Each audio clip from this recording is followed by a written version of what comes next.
Ngā mihi nui kia koutou i ngā whanaunga, ko tai mai tēnei rā. Good to have everyone here. Gee, I hope you fellas are all good in your kāinga and that you're keeping up to date and in touch with the different offerings of whaimaia and with the different offerings of toi whātua. So yeah, I think the kōrero is stay well, be safe and keep in touch. Pehe o kōrero i tēnei wā, Mam? Kua ki katoa taku whatu manawa, I tērā e kite ana koutou, tērā kāri te aro mai ki tōna mama, ia ko tai mai kia mātai. So kei te hari kua katoa tēnei whare I tēnei wiki, kua mauria mai ngā te one o te wā kāinga kia huia, so kua ora anō, ahau mea ku tamariki I tēnei wā I tōna tainga mai ki wainga ia mātai, no reira, hari kua katoa a huia I tēnei wā. O tira, nui ngā kaupapa o te wā, nui ngā kaupapa o te wā. Ko te Friday tēnei, Friday, yay! No reira, ātira wiki, ka timata anō ngā kaupapa I tēnei wikina, e whama, ka tū te tahi ma ira, he kaupapa ira, ki Eden Park.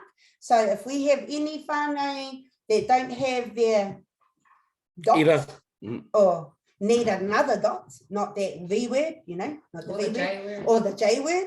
Yeah, no, I think we've all been possibly privileged enough to see some of the kōrero going around about the Ira Dot campaign that is going on. Ai aro an te nuinga o te aro ki o tātou nei tairohi, no reira hoi anō, mehe mako e tahi o tātou, e hehe ana ki te dot nei, ka tū I nei auhatanga ki Eden Park I te wikina. No reira, koe rā mo tēnei wā, e Huitopa?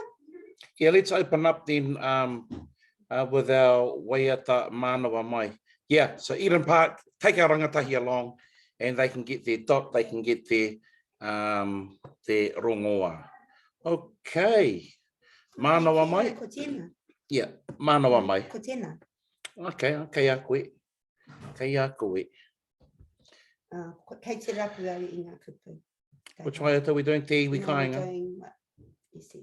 Ka pai. Rightio. Here we go. Let's kick into it.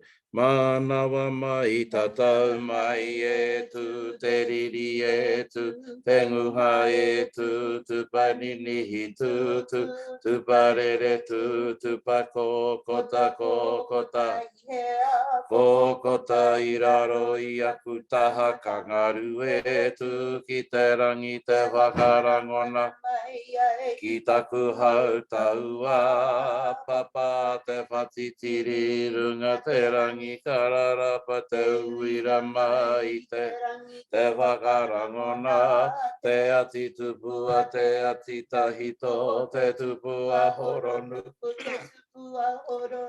horo au tata kina te manuta kina te pō ki rarotonga oi tā kina ki Hawaii ki rongo te pōrongo te ao te ue a riri te ue a nguha te wai riri whakahu me tamaki tōna whenua papakura te tangi whakamataku te mate o tu whakararo tangi amu ki o nā tuahine nunui roroa awai kore tai a te riri ko whakatau ana ke te toa e ngana I te tangi a te wahine rukuhi a huka tapatu ki te tai hanga ia ake koto na ihu tiro ake koto na hoe oi heke iho I runga I o na aitu ki te rangi mau o rongo kio te hono o whakatau he poke tahu atu whakatau ki roto ki te whare tōna tino kawakapunga were tu tarawa nanga te toa I tai nei he toa herere he ngaro ki roto te tēnei ahau e tupu a te peni hoi te pou o te whare whakatau. Beautiful. Okay, we'll leave that there. Heke? Okay, yeah, heke. Rawe. Let's go back to heke heke, ka pai. Heke heke iho I runga I ona ai tu kararapa ki te rangi mau o rongo kia o te hono o whakatau he poke tahu atu ku atu whakatau ki roto ki te whareto nā tino ka whakapunga were were tu tarawa nanga te toa I tai nei he toa herere he ngaro ki roto te mati kuku e tupua te niho I te pou o te whare whakatau. Beautiful, let's do it one more time.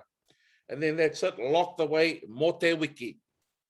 Heke heke iho I runga I ona ai tu kararapa ki te rangi mau o rongo kio te hono o whakatau he poke tahu atuku whakatau ki roto ki te whare tōna tino ka whakapunga were were tu tarawa nanga te toa I tai nei he toa herere he ngaro ki roto te mati kuku tēnei ahau e tupua te niho te pau o te whare whakatau. Wow, awesome. Let's pack that one away, eh? That's whakatau, and again, we always remember whakatau as being that real special tupuna of ours. I'm really proud of whakatau. The last time I was up on top of Hikurangi Maunga, down on the East Coast, there is whakatau, one of the great carvings up there. I think there's 16 of them, all in the porowhita. And whakatau is the main tupuna pointing to the north. So there it is. That's our tupuna whakatau. Nā ka puta ko rongo mai, raua ko rongo atu. Excellent. I think we're going to have a go at te iwi kāinga, eh, Mum? Yeah, good old te iwi kāinga. All right. Oh, shall we do matariki? Okay, Akui. Should we do both of them, eh? Okay. Okay. Cool. All right. Ka putara ki te aue te iwi kāinga karanga mai ki ene uri o whātua e Pepe taha. Tumaira pepe taha rua wheke ka putara ko kahurau ko wai heke aue Karanga mai. Karanga mai te iwi kāinga nā te pohiri o te rangi e Ha! miro ai ngā here o te aroha e tara I te ahoe Iwi kāinga, ai. te iwi kāinga karanga mai ki ene uri o whātua e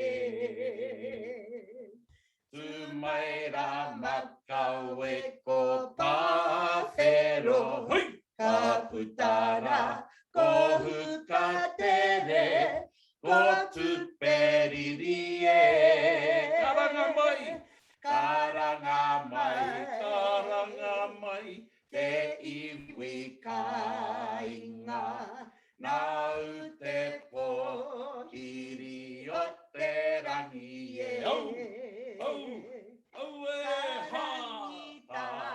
miro ai ngā here o te aroha e ka putara I te ahoe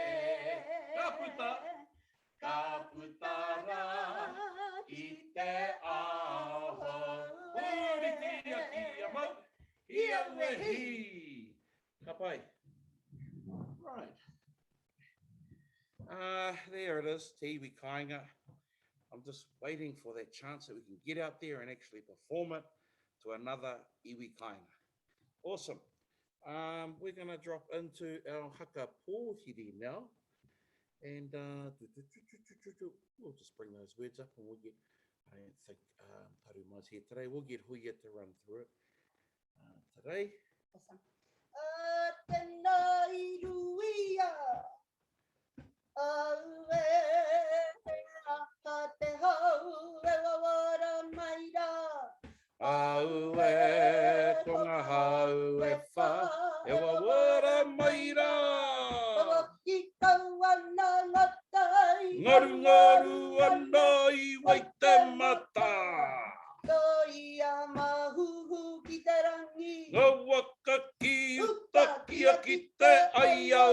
Ki aronga ai I te kaupapa. I hara mai ai koe. Hia, taka hia te whenua. I hara mai ai koe. I hara mai koe ki runga o ngati whatua. Ki runga o tamaki. Here ngā waka, here ngā tangata e aue. Tu pahiri mai pia te motu pakia. Ai hatera. Haere mai. Ai haere mai aue. Haere mai. Ai haere mai aue tunoa. Ngā maunga kōrero o te iwi kua ngaro. Tuku I te rangi. Tukua ki te whenua ki taka parawhau e tūnei aue. Etu, pahiri ngā iwi o te motu pakia. Ai hatera. Haere mai. Ai haere mai aue. Haere mai. Ai haere mai aue ki taku hui. Hui, I'm just going to get, we might go through that again if that's okay. I'm going to get my wife to put her mic on and I'll turn my mic off, eh? Okay. Me tō reo.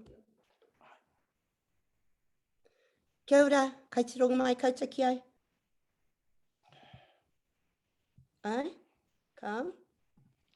Can you hear Yeah, Huia? go away. All right. Go away. One more time. Katarana, you doing the actions? Cool. Tahua, you doing the actions? Kia kaha, kia tatai. All right, I'll get up and do what I can too. But I'll be looking at you, Katarana. Dad, can you come over here and just let people in? Yeah. All right. Tēnā I ruia. Aue, aha te hau, e wawara maira. Aue, ko ngā hau e wawara maira. Wawaki kau ana ngatai. Ngaru ngaru ana I Waiata. Ia mahuhu ki te rangi. Ngā waka ki uta kia ki te aiau. Ki aronga ai I te kaupapa. I hara mai ai koe.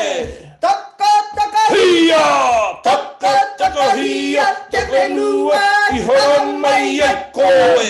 I hara mai koe. Ki runga o ngati whatua. Ki runga o tamaki. He ngā waka, he ngā tangata e aue. Etu, pahiri ngā iwi o te motu pakia. Ai hatera. Haere mai. Ai haere mai aue. Haere mai. Ai haere mai aue tunoa. Ngā maunga kōrero o te iwi kua ngaro. Tuku I te rangi. Tukua ki te whenua ki taka parawhau e tūnei aue. Etu, pahiri ngā iwi o te motu pakia. Ai hatera. Haere mai. Ai haere mai aue. Haere mai. Ai haere mai aue ki taku hui. Hei, ka pai. Okay. Yeah, I've never led a puhiri and done actions at the same time. Me rere kia mo tēnei tai rāwhiti. Alrighty, hea koe te rakai. Kia ora, we're going to have a look at our harikai now. Let's go into the harikai. We've welcomed our visitors onto the marae, and we're going to now, well, you can use a harikai in different ways. You can use a harikai to thank people. You can use a harikai inside to also entertain people. So let's go through our harikai. Good to see everyone. Kia ora, Tina. Hey, G. Good to see everyone here. Man. Okay. Riro i te hora. Ara kai para pātiki. Riro i te hora. Ara tāmaki pātaka. Wai, wai, te mata whakaru te tiha te wārea ahuata. E rangi makere au e ha. Riro i te hora. Ara kai para pātiki. Riro i te hora. Ara tāmaki pātaka. Wai, wai, te mata whakaru te tiha te wārea ahuata. E rangi makere au e ha. Ooh, she's all party time here. Oh, Beautiful. no. Okay. I'm going to take us through a bit of history now. We'll just slow the tempo down. Got plenty of Waiata to come, but I'm going to now. Sorry. Me huri te mai kia koe. Oh, okay, ka pai.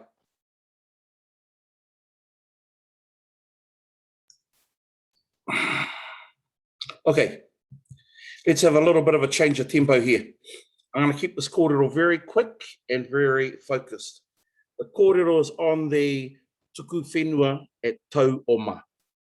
There's two major tuku whenua. Kia ora, cousin Ken, ngā mihi nui kia koe. There are two major tuku whenua which have had a huge impact on our people in Tāmaki, particularly those of us, the uri of Tūperiri. The first one is the one I'm going to talk about, the tuku whenua at Tau Oma. And the second tuku whenua, which had a huge impact, was a tuku whenua to Governor Hobson, which is the central CBD now. So let's focus on the tuku whenua, which happened around about 1780. And so let's just roll it back about 40 years before that, 1740, the great invasion of Te Tāu and Kaipara of Tāmaki Makaurau.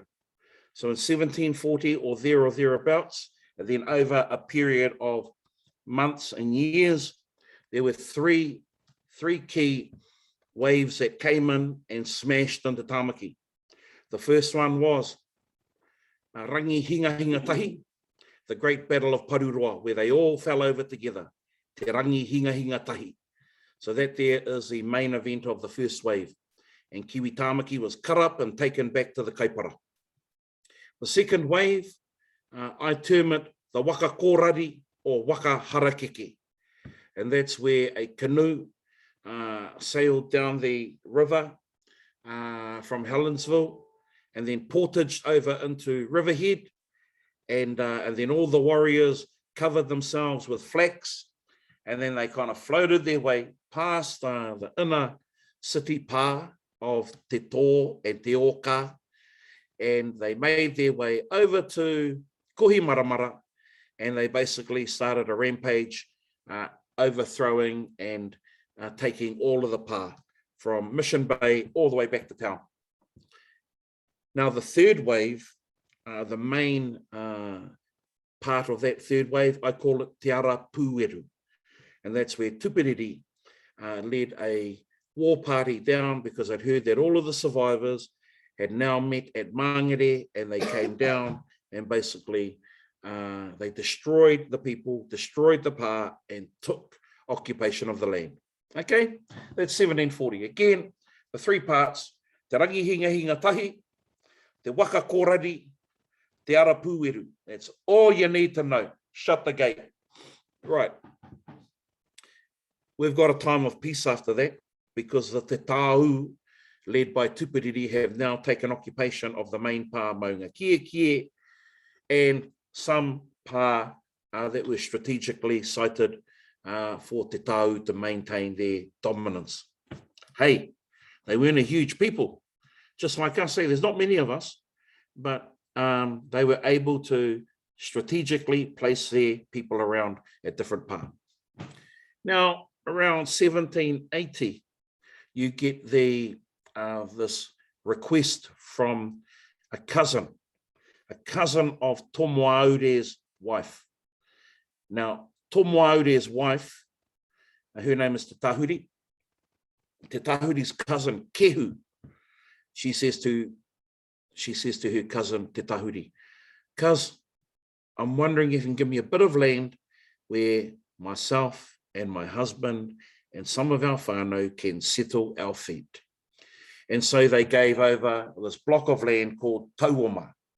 And Tauoma, you could say, is pretty much most of that area that covers the riverbank along the Tamaki River. And it's pretty much Glendowie, Glen Innes, Point England, and it even pushes itself back up the hill towards St. John's College, eh? Yeah, at the old Waiata lake up there. So yeah, it was a pretty big land block that they got. Now that indicates to me that, again, Te Tāu weren't living over there because we couldn't cover all the pā. That's fine. And so it was more or less unoccupied. So Te Tahuri and her husband, Tomoaure, agreed you can have Tauoma. Now, the problem is that when the land got handed over, Kehu's husband, his name is Te Putu, he's from Ngāti Pāwa, and he became the doorway that then all of the Ngāti Pāwa started to come in. Now, when this happened, there were tohunga down in Waikato who predicted, and here's the Māori version, "E kore wheau, ka haurangi ngā wāhine i te tutu. E kore wheau, ka haurangi ngā wāhine i te tutu." And what it meant was, it won't be long that those women will get all drunk on the juice of the tutu berry. Now, the tutu berry was growing wild in Tauoma because it was unoccupied. And so the tūpākihi tree, which the tutu berry grows on, it was all over the place. And these people down in Waikato, they knew that the gifting of that land was going to lead to trouble. People were going to get haurangi, ka haurangi ngā wāhine i te tutu, and that there would be problems. And guess what? It didn't take long. In 1790 or thereabouts, the first problem occurred when Tarahawaiki, a lot of you fellas here on the screen I can see, your fellas tupuna Tarahawaiki was killed over in Mahurangi. He was killed because of an offensive comment he made about Te Haupa, the big Ngāti Pāwa chief. Now, his waka, his fishing boat was chased ashore and the Ngāti Pāwa fishing crews killed him. And so that was the beginning of what we call ngā pakanga o te tutu. And then a couple of years after that, we then have a number of follow-up battles. Now, these were pretty much decisive te tāu victories over Ngāti Pāwa. The first one was over in Pupunga, over in Karangahape, around 1792. And then the following year, you have the follow-up battles at Rangi Matarau at Point Chevalier Beach. I was down there last week. It's just beautiful down there. At Rangi Matarau, the Day of 100 Spears, where again, Ngāti Pāwa were severely beaten. Now, not long after that, because these Ngāti Whātua Te Tāu were getting all kind of like, oh yeah, pay, ka pai, bring it on. They ended up chasing a war party of Ngāti Pāwa out to Maraetai, and then they followed them over to Waiheke. But that didn't actually turn out to be a good idea. In fact, this Te Tāu and Ngāti Whātua party got chased back over to St. Heliers and then into the river around by Glendowie at a place called Orohe. And it was at Orohe that Te Tahuri and her husband Tomoaure, and also Kiwi Tamaki's son. How many of us knew that after the battles at Rangi Hinga Tahi and Arapueru and all that, that Kiwi Tamaki's son would be living amongst the Te Tāu? Well, he was killed too. So there were a number of really high profile mate in that Battle of Orohe. Kapai. Now, unfortunately, those people died, and that just led to more bloodshed and more bloodshed. You skip forward a couple of years after that to 1790, 5, that's the death of Tuperiri, and the old man dies on top of Hikurangi Pa, and then you pretty much have the cessation, this ending of warfare between Ngāti Pāwa and Te Tāu ki Tāmaki. No, Ngāti Pāwa then turn their eyes to the kaipara, where they're wanting to get back a little bit of utu up there, so they go and try and hit a couple of pā. They're severely defeated actually in the first battle at Rangitepu, just by the river mouth of the Hōteo there. They're severely beaten. So they follow up with another battle on Taranaki, the Five Fingers, and our people are called out and they're unfortunately defeated. So that's in the early 1800s. Now we have this whole building of Ngāpuhi and Ngāti Pāwa, Marutua, who all having their thing going. And what it eventually leads to the defeat of Ngāti Pāwa by Hongi Hika in 1821. In fact, right now, November, this is November 2021, yeah. Well, exactly 200 years ago, I'm going to go for a drive over there actually this weekend. I'm going to go down to Mokoia. I'll drive down there this weekend. Exactly 200 years ago, Ngāti Pāwa were wiped off the face of the earth from Tāmaki by Hongi Hika. And one foul swoop, they were gone. Now, I just say that is because in the 15 years previous to that, from about 1805 right through to 1821, Te Tāu were worried, man. Ngāoho, we were worried. So our hapu living in Tāmaki, we were worried. It was like, oh my God, where did all of these people come from? Where did all of these Ngāti Pāwa come from? They became the biggest iwi, pretty much resident in Tāmaki. So much so that Apihai and his older cousins and even Apihai's uncles is like, don't go there, leave them alone. Don't even go there. And so Ngāti Pāwa were left to thrive and they were left to flourish, and it became a real point of concern. Right up to 1821, where Mokoia and Mauinaina were the biggest pā in Tāmaki. So that's the end of my little story here. If you do get a time in the weekend, go get your dot over at Mount Eden, over at Eden Park. Then maybe go and have a little bit of a reflection and a little bit of a karakia for those Ngāti Pāwa. You know, they weren't all bad. I mean, you've got so many Ngāti Pāwa in our iwi now. When you look at the great chief Hidaki, who was killed at Mokoia, well, his son and his grandchildren and great-grandchildren, Ngāti Whātua, hard out Ngāti Whātua. So I just want to mihi to all of those, to all of you Hawks, yeah, Amanda, all of you Hawks, all of you, who else is there? The Hawks, the Browns.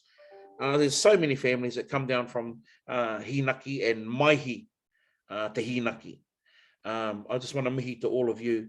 And me te aroha, me te pauri, ki tō koutou iwi i mate, i Mokoia, i mate, i Mauinaina. That's enough. We're going to leave that there. We're going to get into let's try and lift that wairu a bit with a bit of a wai heke ao. Taua had mai tōtingani. Hada mai te.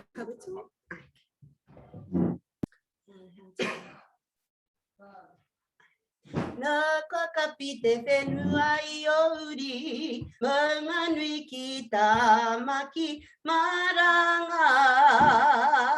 Maranga maira, he wahine, urotu, weheke a, mere ua, weheke a, mare kurae. Nā kua kapi te whenua I ori, maunganui ki Tāmaki, maranga. He tau pupu nā mahanga, he manurere I te pō.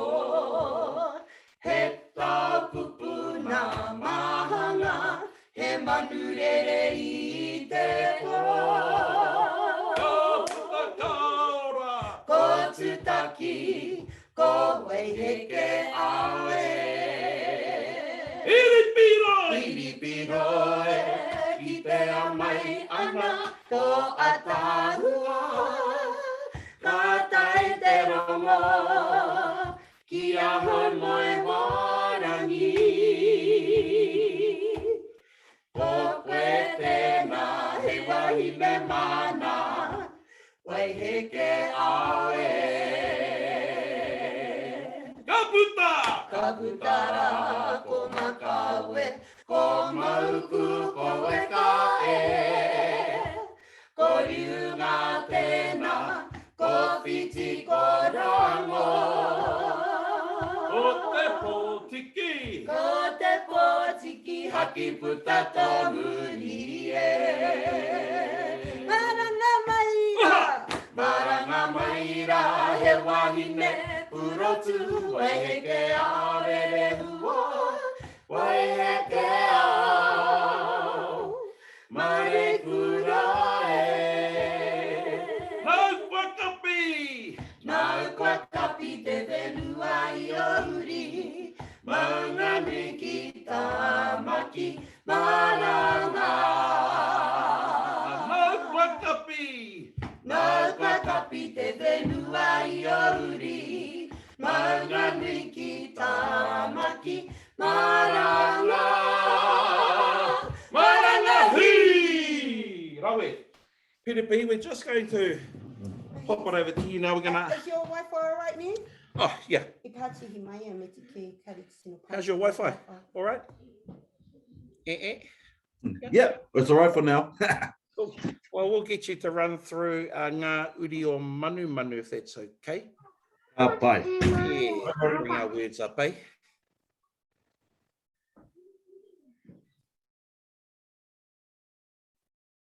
Awesome. Kia ora rai te whānau. That's us. Here we go.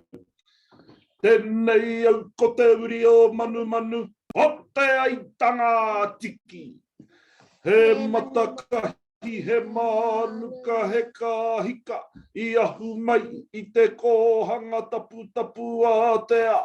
I te whare o te manuka. I te whare kura o manuka pua. Tēnei au te ho.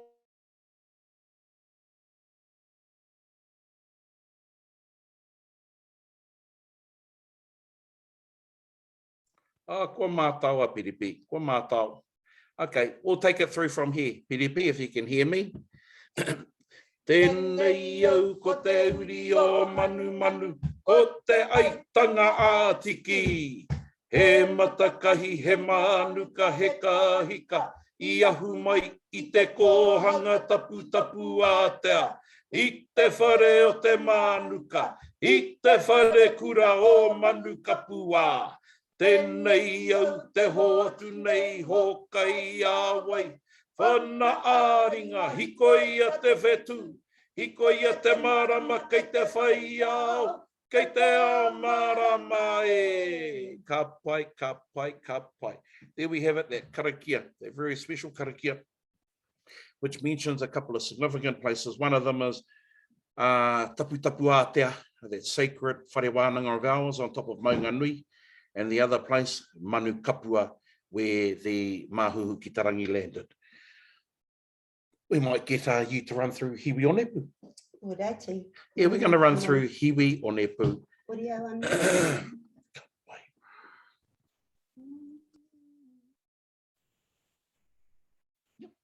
Paiana tātou.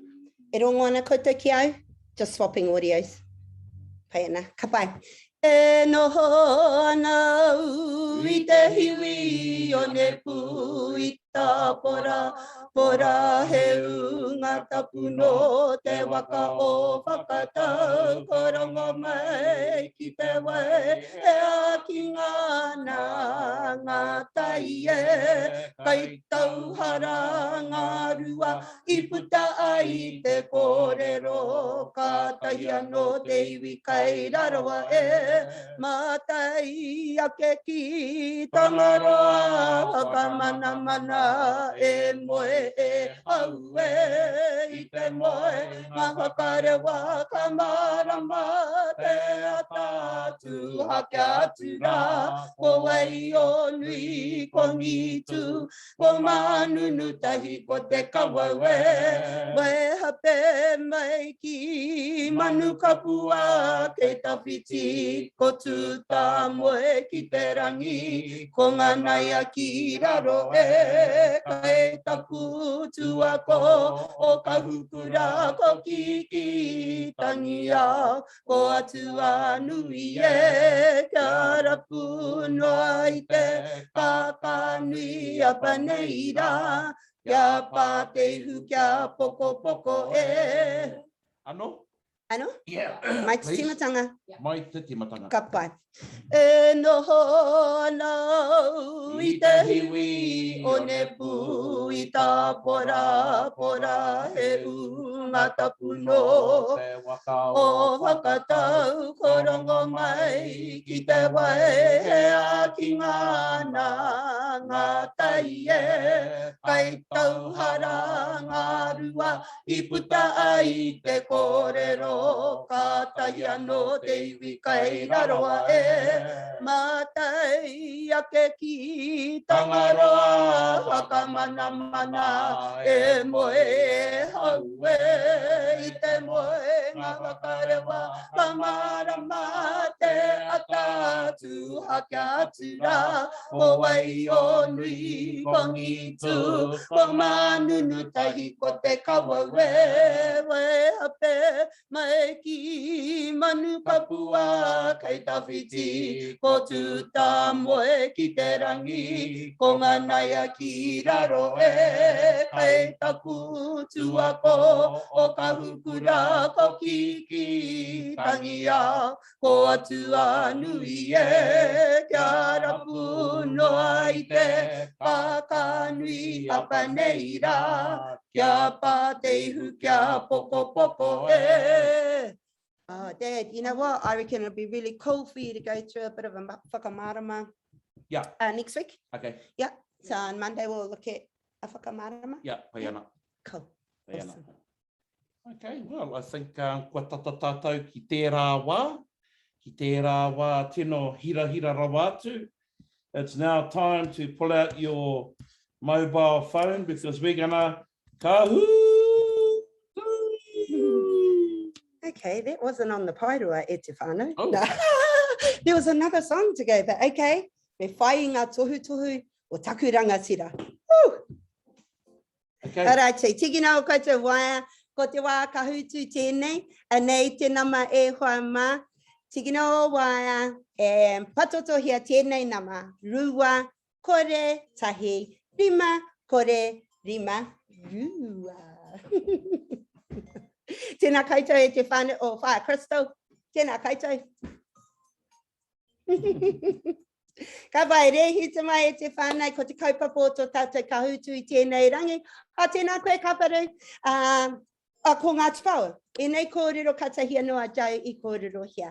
No reira, rehi te mai, ko te manako ia, e rahi ana ngā taringa i tēnei ahi. Tēnā koe. Now, ko wai tēnei miki? Tēnei miki me te, you know, hot kind of ruaki switching face. Ko tai mai ia te rā I tēnei wiki. Ka hore a hau e mohio ko wai koe. It's me, ko hoki mai koe. Tēnā koe, it's me. It's not me, it's you. 74, ko Bobby Irvine tērā. West Side Rider. Tēnā koe, West Side Rider. Tuakana Kumara. Tēnā koe. Ali, we all know that's Amanda Lee. I see. Looking forward to finding you on the podium today, e hoa. And I have it. No, you have it. Alrighty, I'll give you guys about tōre tikau he kona, ki te rehi te mai, hua tikau marima o tātou ki te hui I tēnei rangi, no reira rehi te mai, ki te kore, ka koke whakamua. Alrighty, kai te kapua ngā kapua I konei ki o ne hunga, ki te pūtake o maunga ki I tēnei wā, ko te manako ia, kau ua anō, man, e aroha nui au ki aku whanaunga I te kāinga, waipuke hia ngā whenua katoa I te tai rāpiti, yeah, maharahara au ki aku whanaunga. I reira, hoi anō tēnā koe rānui, ko koe te mea whakamutunga, ko rehitai tēnei, ahi, me ko ke whakamua tātai. Tēnā koutou. Alrighty. Ai, te whānau, Wiki te kaumarua tēnei, kia kā kia tātou tēnei te rangi waru te kau, kua noho rāhui tātou. Pātai tuatahi, who asked for te tahuri for a plot of land? I will be reading Māori first. Nā wai te tono whenua ki a tahuri, ko wai te tangara. Nā wai te tono. Nā tomo aure te tono, nā te pūtu te tono, nā kehu te tono, nā te hōreta te tono rānei. Tēnā koutou I taringa rahirahi I te ahiahi nei, e tika ana te nuinga ko kehu te tangatara. Tēnā koe. Tēnā koutou.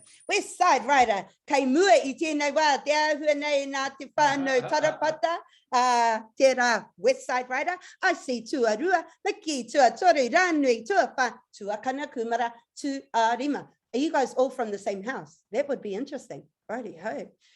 Kidoki, pātai tuarua mo tēnei rangi. What was ane? Ko hea te whenua I tukuna ai ki a kehu. What was the name of the plot given to kehu? Now, I can't even see this. I'm not sure how you guys are going to see this. But was it in tauranga? Was it tauoma? Was it tauhikoi? Or was it taurere? E whaama? Haha, ko hea te whenua I tukuna ai ki a kehu, e whaama. Anora, te nuinga I tika, ko tauoma te ingoa o te whenua I tuku atu ki a kehu. Ngā mihi nui, ki te podium, ko wai kei hea. All right, West Side Rider, ara, Miki, tuarua, Aisi, tuatoru, rānui, tuawha, tuakana kumara, tuarima. Tēnā koutou. Oh, hei kaka tērā whare o whaia Crystal I tēnei wā, te aiwa nā korate. Who was, ko wai te huatāne o te tahuri? Who was the husband of te tahuri? Now, I don't think it was a whakairo, but te rapea ko tara Hawaiki, te rapea ko pai whenua, te rapea ko whakariki, te rapea ko tomo aure. And you know, tēnā koutou, oh, te nuinga I tika, ko tahi anake I he, ngā mihi nei. You know, before this 12 weeks, I knew very few. The only ones in this square here that I knew of was Tara Hawaiki. So, you know, I think if I'm learning heaps, I reckon we're all learning heaps. Ngā mihi nui. Uraiti, ki te podium. West Side Rider, kei runga tonu koutou. I see tuarua, Miki, tuatoru rānui. You have a flame. That means that you've answered every question correctly. Just me tere ake koe. Tuakana kumara, tua rima. Ngā mihi nui, pātai tua whā mo te rangi nei. He te tohu, he raru ka pāmai. Haha te tohu, he raru ka pāmai. Oh, haha te tohu, he raru ka pāmai. What was the sign that problems would occur? Was it an apple? He aporo? He tutu? He karaka? He miro? He tutu? Yeah, kōrero, jau mo tēnā ne. Ai, te nuingai ano I te ka ngā mihi nui ko te tutu and anei tōna āhua. I kōrero mai a jau mo ngā berries he pai. Ano he grape. Ai, pera he āhua pera ki te kerepe, te waina, engari ko etahi atu wahanga o tērā o ngā hua he paitini. Very poisonous. Yeah, me tupato tatai. Alrighty. Ki te podium, West Side Rider. Kei te mai tonu tērā ngā tuinga, Miki tuarua, I see tuatoru. Rānui tuawha, no mai haere mai ki te podium, e Bobby Irvine. Ngā mihi nui, pātai tuarima, mo tēnei ahiahi. Ko wai I mate I ana kupu whakaeti ki a te haupā, who was killed because of offensive comments made about te haupā. Ki te tātou I tēnei mango, ki te whakahua, ko ngā kōwhiringa, ko tara Hawaii tērā, whakariki, ko pai whenua, ko tupiriri rānei. Ko wai. Now that's what the kōrero was, that te haupā looks like a shark. Kia ora, anora, kei te rahi ngā taringa, ngā mihi nui, te nuinga I tika, ko tara Hawaii, nāna, ngā kupu, whakaiti, nāna. Tupana. Yeah, ko tāna, ko te āhua o te haupā pērā ki te mango. And kia rātou, man, he takahi ki ai, man, I think that would be a kind of like almost a honore. You know, they say that they look a bit anu, but you know, he koi te niho, he rangatira ki roto I te moana, so you know, there's other ways to consider things as there are always. Ngā mihi nui kia tātou, West Side Rider, kei te mai tonu, I see tuarua, Miki tuatoru, 74, Bobby Irvine tuawha, rānui, tu ārima. Ngā mihi. Alrighty, pātai, tua ono mo tēnei rangi. There is more than one correct answer in this selection. Ko wai I mate I orohe. Who was killed at orohe at te whānau? Was it tō Māori? Was it te tahuri? Was it whakariki? Or was it rangi mātoru? Now, how tēnei de? How tēnei whakahua? Koia ko te pūaha o Tāmaki Awa. Kia ora. Alrighty. The river mouth of Tāmaki River. I rongo koutou, koia nei te river mouth o Tāmaki Awa. Ka pai. Ngā mihi. E ko ngā whakautu e tikana ko tō Māori, te tahuri, me rangi mātoru. Ngā mihi nui kia koutou I tika. Ka pai. Ki te pairiam, ko Waikahia. Oh, Bobby Ewan! Oh! And he goes forward and takes the lead. No, I'm not a racehorse announcer by any means. Bobby Ewan came mua, West Side Rider, kia ka, kia koutou, toko rima, toko ono, ranei koutou I te ruma kotahi, West Side Rider, tuarua, I see tuatoru, tuakana kumara, tuawha, Miki, tuarima, ngā mihi nui, alrighty, ki te maramataka, e whakaro ake nei a huia, maramataka, maramataka. Righty. Ko whiro tēnei rā o te maramataka e hoa mā. Haha e tahi atu ingoa ona. What are some other names for whiro? And not whiro te atua, but whiro te ahua o te marama. Is it a red moon? Is it a new moon? Is it a black moon? Or is it a full moon? Or is it a black moon and a full moon? Or a red moon and a new moon? Haha, haha. Te whakautu e tikana. Tēnā koutou e hoa mā, ko ngā whakautu e tikana, a new moon. Whiro is often referred to as a new moon. It's also often referred to as a black moon because you can't see it. Kia ora. I know, I just learned that today. It's cool, eh? Hina, get that, it's funny, get it. Not that that's on there. But anyway, 74, Bobby came mua tonu. Mickey, oh, we're kei koutou West Rider. Mickey, tuarua koe. West Rider, tuatoru. And I see tua wha, tua kana kumara, tu arima. Alrighty. Ki te pairiam, no, ki te pātai. Ka heke te ngā, ka hore tēnei, he rangi pai ki te whakatō tipu, he rangi pai ki te kohi koura tuna I ka hoki. All right, today in whiro, energies are low. This is not a good day to plant seedlings, but it is a good day to kohi koura tuna in ika. Is this a true or false statement? E whama. It's a little bit confusing. E whama, kei te tika, tēnei kōrero. Ka heke ngā ngau, ne? The energies are low today, e whama. That's just what whiro does to us. That's what the moon does to us. And especially for us, wahinema, ne?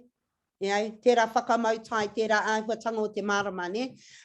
This is a good day to plant seedlings, but it's not a good day to plant seedlings, but it is a good day to get out and kohi kaimana. E ai ki kukara. Ngā mihi nui. All righty. Ki te pairiam 74, kei runga tonu, Miki tua arua, tua kana kumara tua toru, West Side Rider tua wha, and I see tu arima. All righty. Ko ke whakamua, open-ended question. I didn't even know what that means. Patotongia ngā kupu e rua e whai atu. Type the next two words of the song.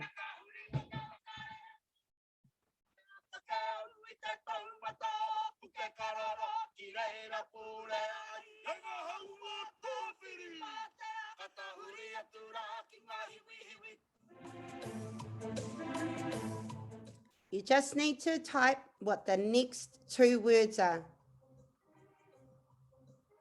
And I can't remember what the last words were, so I can't even help you by singing it again. Alrighty, e huama, maunga. Kei tawawiwa, close, kei tarawera. I'm guessing that you said it on the phone and was a spelling error. But e toru o tātou I tika.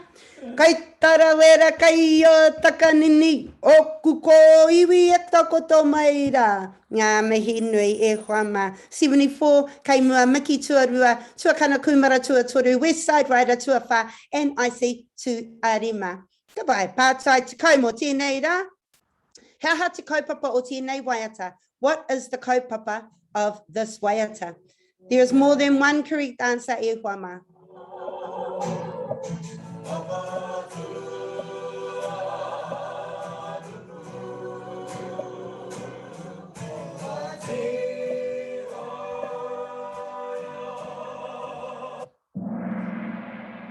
Ka pai. Oh, wow. Ngā mihi nui. I know that we haven't spoken about this. We haven't even taught this song. But just so that you know, if you go onto YouTube and search up for Ngāti Whātua Ōrākei, there's a Waiata playlist on there that you can see these Waiata as well.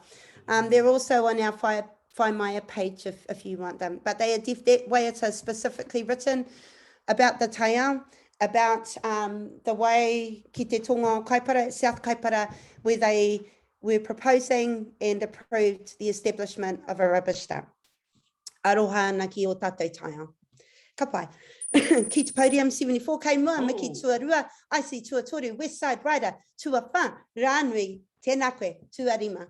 Alrighty, second to last pātai mo tēnei ahiahi e hoa more than one correct answer for this question. Tohua ngā tamariki o Waihekiao.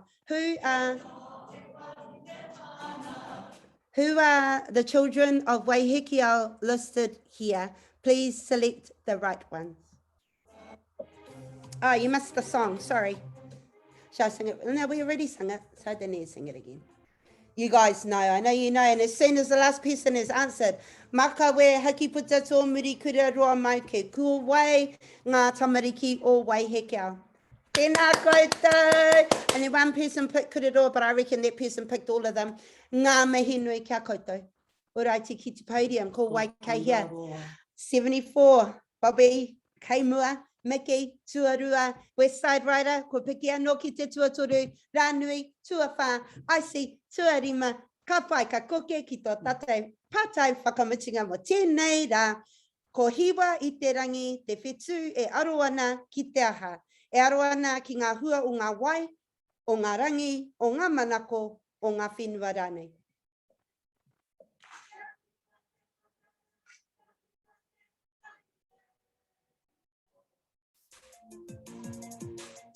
Ko hea, ka aro ana ki, ka aro atu ki ngā wai, ngā rangi, ngā whenua, ngā manako rānei. Tēnā koutou e hoa mā, ko hiwa i te rangi tērā, e aro ana ki ngā manako o ia, o tātai. Tēnā koutou katoa. Alrighty. Ki te podium, ko wai i tua. Alright. Tuatoru i tēnei rā, West Side Rider. E mohe ana tātou ko wai i rā, no reira e mihi ana, ko Miki Tuarua, e tuatahi ko wai atu, ko Bobby Irvine. Alright, we're going to put, Huia's going to close this down, and we're going to paki mia o tātou tua o te rā. Ngā mihi nui ki te whānau tarapata, ka rea mohe o ko wai. I'm thinking ko koutou katoa, e mihi atu ana. Ka wai. Ko wai i Tuarua, ko Miki, ko wai a Miki. I tēnei rā ka mōhio, ko wai tērā. Ko mārei kura tāwhene! Darling, ngā mihi nui. Alrighty, e ko wai atu te toa o te rangi nei, mo tēnei kahutu, waka mutunga mo te wiki nei, ko Bobby Irvine, me haruru te whare. Ngā mihi nui, kāre aku pānui mo tēnei rā, atu i te mea me haumaru te noho e hoa mā, me haumaru te noho, e rua ngā ira e hoa mā, kia hari, kia koa, kautaumaha, me whakatā, me whakawhanainga, me whakangahau hoki e hoa mā i tēnei wikina. Ngā mihi nui kia koutou, he pānui tau te. Kāre aku pānui atu i te kia mau, ki te akataiapa, kia noho haumaru, and be kind. Ngā mihi nui. Be kind. He pānui tau, Piripi? Tēnā koe, my darling. Alrighty, koe rā tātou mo tēnei rangi, ngā mihi nui, kia rawe te wikina, hei te rahina e hoa mā.